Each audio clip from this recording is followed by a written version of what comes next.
Hi friends, today we will talk about how to fix or how to solve the problem of Relive click on settings. In this page we click on apps, default apps, app settings. Here you will scrolling down until you find this window of Relive and you will enter. After that, in this page of app info you will click on first stop and you will click OK.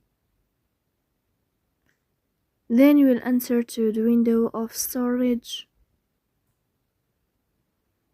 Here you will click on clear cache. In the end, you can turn off your phone and you can wait a moment to restart your phone again. So that's all. Don't forget to support us by like and subscribe. See you next time and thank you for your watching and your attention.